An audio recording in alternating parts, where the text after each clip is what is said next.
Hey, I'm Nelson Harris, and I am so delighted to have an opportunity to share virtually with you about my most recent book, The Roanoke Valley in the 1940s. And you know, I had been scheduled to give a talk in person at our Salem Museum. And unfortunately, the situation with the COVID-19 virus eliminated that event. And so I get to do this with you virtually. Do want to let you know that on Saturday, August 29th, from 10 a.m. until noon, I will be at the Salem Museum doing a book signing.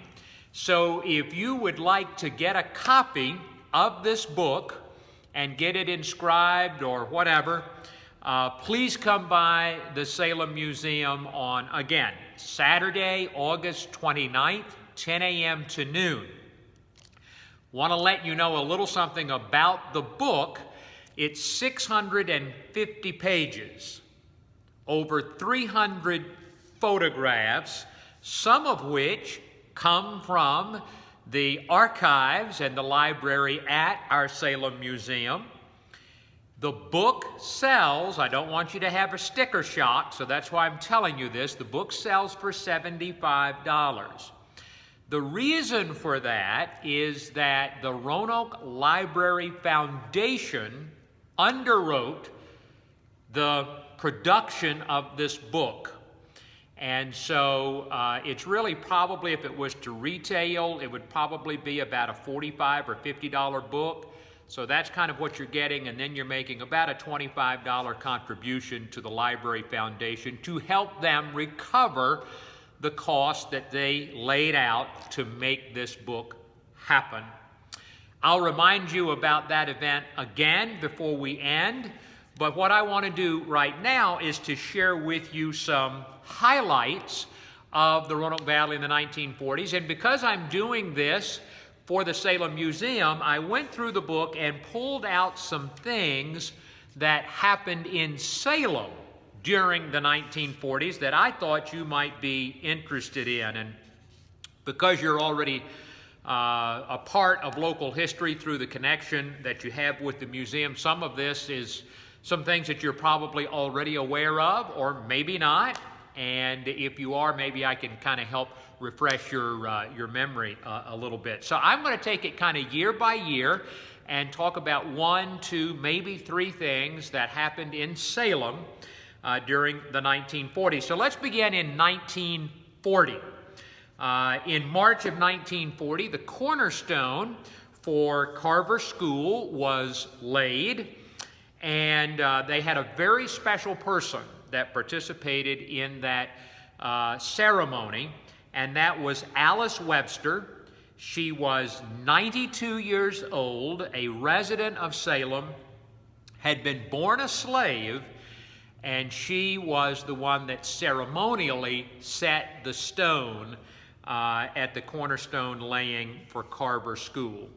In May 1940, the Olympic gold medalist Jesse Owens came to Salem. Actually, he came twice during that month, but he came to Salem, and he was doing, and what brought him to our area was that he was doing an exhibition during the game between 2 National Negro League baseball teams. I believe one was from New York, and the other one, I believe, was from Baltimore. But anyway, he was touring with them as a way to, of course, earn a living and to help promote attendance at their games. While he was in the area, he ran against the 2 top track athletes at Andrew Lewis High School, but there was a little caveat. They each ran the 100-yard dash, but Jesse Owens ran it while also doing hurdles. He then went over to the students at G.W. Carver, where he signed autographs and spoke to a student assembly there. And then later that evening, he gave a track and field demonstration at Salem Municipal Field. So all of this, everything I'm going to share with you is in the book and so much more. And then in September of 1940, Carver Consolidated School formally opened with Theron Williams as principal. In 1941, in February of 41, the Salem Rescue Squad held a fundraising event in which they raised $1,500 to acquire for the Salem community its first iron lung. And you might recall personally, or just from reading history, that in the 1940s we have the polio epidemic, that it's making its way across the United States. It really kind of hit a peak in our area in Western Virginia around 1949, 50, 51. But communities were already experiencing cases of what was called infantile paralysis, though it often affected people that were not toddlers or infants or young children. It could affect teenagers, it could affect adults. But anyway, the Salem Rescue Squad got and acquired the first iron lung for the Salem community, and they continued to do that during the 1940s. In August of 1941, we had a new movie house that opened in Salem. It was the Colonial Theater that opened on West Main Street. The premiere film at the grand opening of the Colonial was Moon Over Miami, which starred Don Amici. So maybe some of you went on some dates at the Colonial Theater, and if that's the case, if it was a good date, it has a special memory for you. Anyway, Colonial Theater opened in 1941. And then in October of 1941, I realized this was not specific to Salem, but important to all of us in the Roanoke Valley. Woodrum Field was formally dedicated in October. There had always been an airport there for several years, and the Roanoke Municipal Airport, as it was called prior to being known as Woodrum Field, received an infusion of national defense dollars, primarily through the effort of Congressman Clifton Woodrum, who was chairman of the House Appropriations Committee. And so the airport greatly expanded in terms of runways, lighting, infrastructure, such that it also then became a site for military aircraft and activity. And so it was then called Woodrum Field, formally dedicated in October of 41, named after and in honor of Congressman Woodrum and his efforts in that regard. 1942, in April of 1942, Salem, along with Roanoke City and Roanoke County, experienced the first test blackout.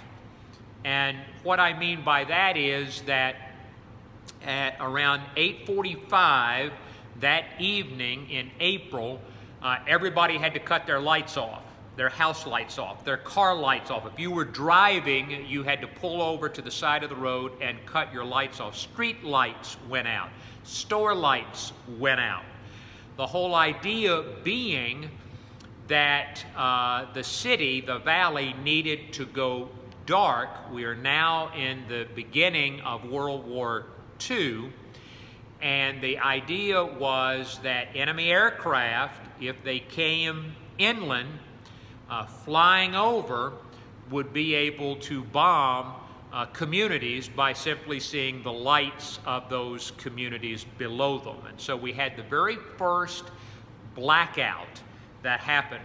And the way that that occurred was that there were sirens placed on rooftops around Salem and in Roanoke and in more populated areas of Roanoke County. The radio stations all participated. We had three or a couple at this point. And the Civil Aviation Administration, CAA, had participating pilots fly over the Roanoke Valley to see what kind of response occurred. And it was estimated that they had about a 95% response rate to this first blackout. In fact, you could buy blackout shades for your house that you could mount in your windows and pull those down if you wanted to have like a flashlight or a little candlelight going in your home. It's about all that you could have. The blackout shade would even prevent that from having that ambient light spill out. There were also neighborhood patrols, and so you would have someone in your neighborhood that would walk through the neighborhood during this blackout to see if you were cooperating. If you didn't cooperate, you would get fined. And the blackout lasted about 30 minutes, roughly. But anyway, first one to kind of have a try at that was in April of 1941. Also in June of that was April 42. In June of 1942, Roanoke College, the president, Charles Smith, announces that the college will participate in civil aviation training. And what that meant was that they were going to assist the Army and the Navy, primarily the Navy, with training pilots for wartime. The ground school was at Roanoke College. The flight school was primarily at Woodrum Field, though there were a couple of other outlying airports that Roanoke College students trained at. This becomes significant. Did you know, as a result of Roanoke College's ground school program and of the regular air traffic that was occurring, commercial, passenger, and otherwise, at Woodrum Field, that Woodrum Field was one of the busiest airports on the East Coast? And the way that was measured, the metrics that were used were landings and takeoffs. You just simply counted them. In fact, there was one day in 1943, I can't remember which one it was, that Woodrum Field was, get this, the busiest airport in the world. Wow. And so we have that going on as a wartime activity at Roanoke College. 1943, the Comus Cigarette Machine Company in Salem became the first Roanoke County industry to receive the Army-Navy E flag, E, the letter E, flag. That stood for efficiency. And these were presented to companies that were doing something for the military or for the nation's war effort. And so the E flag had been given to the Comus Cigarette Machine Company. They had converted their manufacturing plant from doing cigarette machines to producing steel casings for aircraft carriers. And because they had turned that operation around so fast, and because they had met their orders pre-deadline, they were the first Roanoke County industry to get that coveted E flag. So a shout out to the Comus Cigarette Machine Company. In 1944, we have a German prisoner of war camp that is established in Salem. We actually had two here in the Roanoke Valley. One was in Salem, and one was over in the Catawba area. Over 200 German prisoners of war were housed at these two camps, and they did a variety of work, Many of them worked in orchards and did other agricultural work in and around Roanoke County and Botetourt County, because, of course, there was a labor shortage due to so many young men being away at war. Those at the Salem camp also helped do some construction and other work at the Veterans Administration Hospital. And they also helped clear the land for Carvin's Cove Reservoir. So there was a lot of activity that these German POWs did, but one of the two camps was in Salem. They were given a salary. They were paid a certain wage that was stipulated by certain treaties, and so I believe their pay was like either 50 or 80 cents per day. They had an 8-hour work day. It was very structured. But anyway, German POW camp. You know, a lot of people don't know that we had 2 German POW camps in the Roanoke Valley, but we did. In 1945, we had the end of World War II. There were really 2 celebrations. There was what was called VE Day. That stood for Victory in Europe Day. And that was certainly something to celebrate when Nazi Germany ultimately surrendered and the war in the European theater came to an end. But that was not the end of World War II. World War II would not end until the Empire of Japan surrendered. And so that was called VJ Day. Now, this was pretty interesting. With media reports, it became obvious that Japan was on the verge of defeat, but nobody quite knew, what day, what week even, that would occur. So what the Chambers of Commerce did in Roanoke and in Salem, Roanoke County, was that they came up with a plan, and the plan was this. They said, whatever day VJ Day happens, when Japan surrenders, 3 days later, we will have a victory celebration in our respective localities.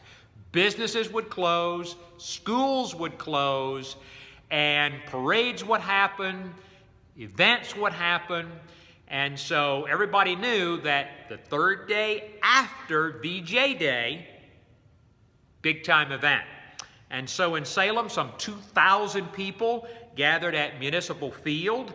There had been a parade through downtown Salem along Main Street that ended at Municipal Field, where Dr. Smith of Roanoke College gave the main speech, but there was a concert by a variety of bands, and that was the way the Salem community celebrated locally the end of World War II. 1946, we can't go through the 1940s and not talk about, or at least note something about the Norfolk and Western Railway, which of course came through the Roanoke Valley. Shops were in Roanoke. So anyway, the N&W Powhatan Arrow made its maiden trip, I shouldn't say voyage, that's a ship, I guess, trip, in April through the Roanoke Valley, stopping, of course, in Roanoke, then stopping again in Salem. Hundreds of people turned out to watch the Powhatan Arrow. And, of course, it was being pulled by a J-class steam locomotive, brand new, post-war passenger train developed by the Norfolk and Western Railway, with all of what at that time would have been kind of luxury amenities, from a tavern car to an observation car to dining and sleeping and passenger cars that were just top of the line, top of the game in the mid-1940s, again, post-war. And so April of 1946, Powhatan Arrow makes its appearance in the Roanoke Valley. In May of 1946, water first goes over the spillway at Carbons Cove. You know, it took 328 days for that cove to fill up and for water to go over the spillway. And of course, it is today one of our largest water resources here in the Roanoke Valley. But that was a huge municipal infrastructure project that occurred in the 1940s. Not as exciting as Woodrum Field, not as exciting as the Powhatan Arrow, not as exciting as some of these other things, but so critically important. And it was really interesting reading all the newspaper accounts of the development of Carbons Cove as a part of my book project. There were cynics, there were some folks that thought the cove wasn't going to hold water. And there were other folks that just thought it was kind of a waste of time and money. How short-sighted, of course, they were. But anyway, May 1946, water goes over the spillway of Carbons Cove. In November of 1946, Mount Regis opens in Salem as a treatment center for alcoholics. It, prior to that, had been a work projects administration training center during the war for women. And also in November of 1946, Charles Smith, president of Roanoke College, announces, really on behalf of the board of trustees of the college, that football would not return to the college. Prior to World War II, Roanoke College had a football team. Once young men got called into service, like many colleges around the country, they simply did not have enough male students to play football, and so football teams kind of went on hiatus, many of them, not all of them, but many of them, particularly at smaller colleges. And so anyway, Charles Smith wrote in the December issue of the Collegian that he and the board felt like that football, college football, was a distraction to a good education, and they would not be bringing it back. In 1948, hey, this is fun, the Lehigh Drive-In opens on June the 7th.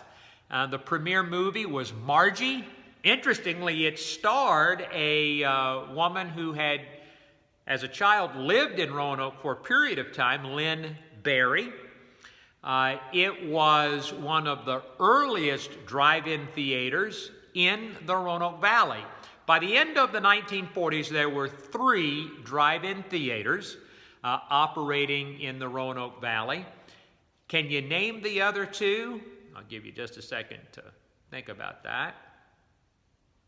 The other 2 would have been the Dixie Drive-In and the North 11 Drive-In. If you grew up in the Roanoke Valley, you know we're going to have some more that are going to come along, right? But those were the first 3, and the Lehigh Drive-In was, I can't remember if it was the first, it was certainly one of either the first or the second drive-in theater to come. And so every time I go out Lee Highway and drive by the Pancake House and look over there where the bowling alley and the Food Lion are, I always think about, you know what, there's the old Lehigh Drive-In Theater. Some of you probably have some good memories from that. Also in 1948, Neuhoff, which was a meatpacking company in Salem, they changed and became Valleydale Packers in Salem. And you know, one of the fun things that they used to do, they used to invite young people, teenagers, typically with 4-H clubs, to bring in the biggest pig. The biggest pig. And they'd have a big pig contest every year at the meatpacking facility. And of course, they would pay a premium price, that was kind of the prize money, for the pig that then, of course, they would, well, eventually serve up as ham and bacon somewhere.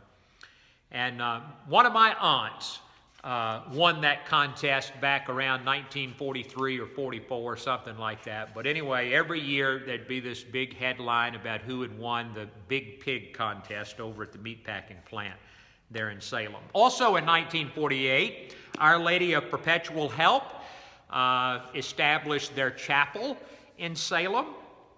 This is pretty interesting.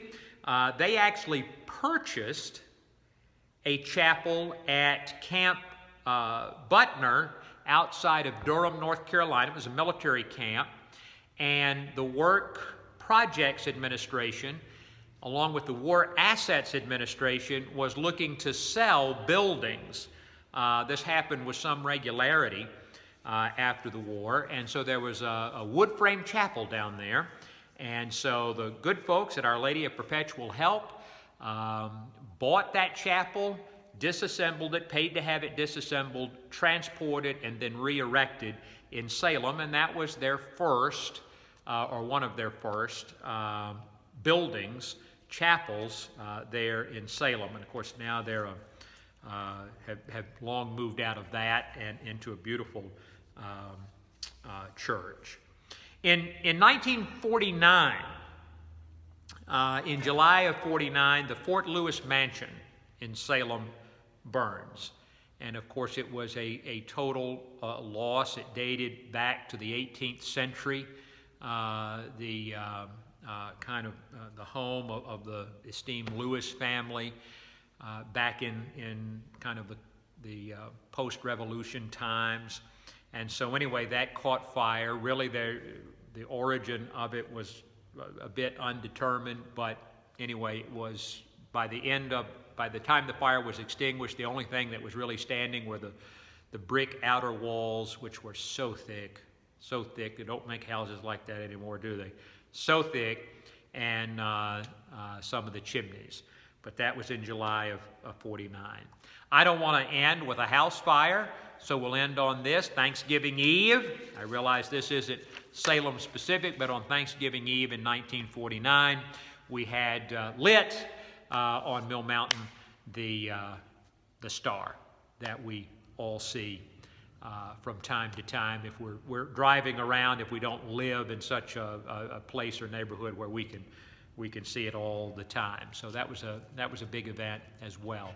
And the 1940s was just an exciting decade, not only because of what was happening here in the Roanoke Valley during and as a result of World War II, but we had the end of streetcars, we had the advent of drive-in theaters, we had the burgeoning civil rights movement happening in the 1940s here in the Roanoke Valley. So much was going on, and I've tried to put every bit of it in this book. And so I just want to remind you again, on Saturday, August 29th, 10 a.m. to noon at the Salem Museum, I'll be there with books for you to come and get. If you can't be there on that day, but you want a book, you want it inscribed, just reach out to Fran or Alex at the museum prior to the 29th. Let them know you want one. We'll reserve it. We'll hold it for you. Better yet, if you go ahead and pay for it in advance, so that way, I don't want Fran and Alex to be nervous. So anyway, we'll be happy to take care of you, whether you can come be with us in person or whether you need to reserve one before that date. Just want to say that this was a 6-year project for me. Where did the information come from? It came from me literally reading every edition of the Roanoke newspaper, the Roanoke Times, from January 1st, 1940 to January 1st, 1950. And again, that was 6 years. It's everything from business, politics, sports, entertainment, crime, transportation, education, religion, anything that happened that was noteworthy in the Roanoke Valley, and by that I mean Benton, Salem, Roanoke County, Roanoke City and any of the kind of immediate outlying areas made it in this book. And I also want to thank the wonderful ladies of the Library Committee of the Salem Museum. What a wonderful group. What an awesome group we have at our Salem Museum, those ladies. They gave me tremendous help, looked up some photographs for me of things that I could include in the book, and which I did. Special thanks as well to Fran and to Alex for all their support and assistance. So anyway, I hope you've enjoyed this little half-hour kind of stroll through the 1940s, just as I cherry-picked a few things, and I do stress a few because there's so much in here, a few things about Salem that happened during that particular time. I hope to see you on August 29th, and between now and then, stay well, support the Salem Museum, and thank you for watching, and I hope you enjoyed our time together. I'm Nelson Harris. Hope to see you soon. Take care.